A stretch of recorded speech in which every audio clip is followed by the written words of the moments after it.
দেখুন, বিরিয়ানি, রাইস, পরোটা বিভিন্ন খাবারের সাথে কিন্তু চাপ খেতে আমরা খুবই ভালোবাসি। আর কয়েকজন এই রেসিপিটাও আমার কাছ থেকে চেয়েছিলেন, আমি তাদের জন্যও নিয়ে চলে এসেছি। বাই দ্য ওয়ে, আমি আপনাদের Trisha, and welcome to my channel Trisha's tasty ট্রিটে। আর আজকে আমি বানাচ্ছি চিকেন চাপ। তো চলুন শুরু করা যাক। চিকেন চাপ বানানোর জন্য প্রথমেই একটা প্লেটের মধ্যে আমি 2 চামচ মতো চারমগজ নিয়ে নিচ্ছি। এবার একে একে 2 চামচ কাজু, 2 চামচ মতো পোস্ত, একটা বড় পেঁয়াজকে আমি এইভাবে টুকরো করে নিয়েছি, সেটাও দিয়ে দেবো। 20 থেকে 21টা রসুনের কোয়া, 5টা কাঁচা লঙ্কা দিয়ে দিচ্ছি, আর 2টো পেঁয়াজকে আমি বেরেস্তা বানিয়ে সেটাও দিয়ে দেবো। এবার এগুলোকে আমরা ভালো করে পেস্ট বানিয়ে নেব।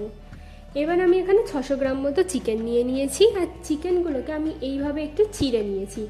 এই চেরার ফলে চিকেনের ভেতরে মশলাগুলো খুব ভালো করে ঢুকে যায়।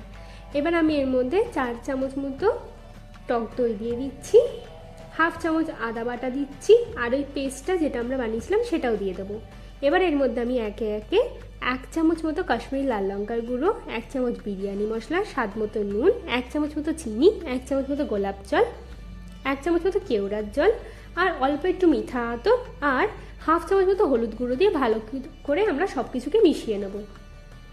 আচ্ছা, এটা আপনারা ওভারনাইটও রাখতে পারেন, আর যদি না থাকে সময় তাহলে 1 ঘন্টার জন্য অন্তত রেস্টে দেবেন। এবার কড়াইতে সাদা তেল নিয়ে সেটাকে ভালো করে আমরা গরম করে নেব। এবার এর মধ্যে আমরা একটা একটা করে চিকেন দিয়ে দিচ্ছি। এবার চিকেনগুলোকে উল্টে পাল্টে হালকা একটু লাল লাল করে ভালো করে ভেজে নেব। দেখুন, আমাদের ভাজা হয়ে গেছে। এবার আমি এই চিকেনগুলোকে তুলে নিয়ে বাকি চিকেনগুলোকেও সেম প্রসেসে ভেজে নেব। এবার ওই তেলের মধ্যে যে মশলাটা বাকি ছিল সেটাকে আমরা দিয়ে দিচ্ছি, দিয়ে মশলাটাকে আমরা ভালো করে প্রথমে কষে নেব। দেখুন, আমাদের মশলাটা কষা হয়ে গেছে। এবার আমি এর মধ্যে 1/2 চামচ মতো কাশ্মীরি লাল লঙ্কার গুঁড়ো, স্বাদ মতো নুন, আর স্বাদ মতো চিনি দিয়ে দেবো। আপনারা টেস্ট করে তারপরে মেশাবেন। এবার আমি এর মধ্যে বাটি ধোয়া জলটাকেও দিয়ে দিচ্ছি, দিয়ে আমরা ভালো করে এবার এটাকে ফুটিয়ে নেব। এবার আমি এর মধ্যে ভাজা চিকেনগুলোকে দিয়ে ভালো করে চিকেনগুলোকে নেড়ে চেড়ে সিদ্ধ করে নেব।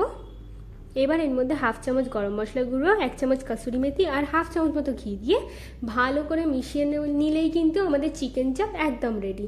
আমার ভিডিওটি যদি আপনাদের ভালো লেগে থাকে তাহলে প্লিজ একটি লাইক করবেন, প্রচুর প্রচুর শেয়ার করবেন, আর এরকম আরও ভিডিও পেতে আমার চ্যানেলটিকে সাবস্ক্রাইব করবেন। টাটা।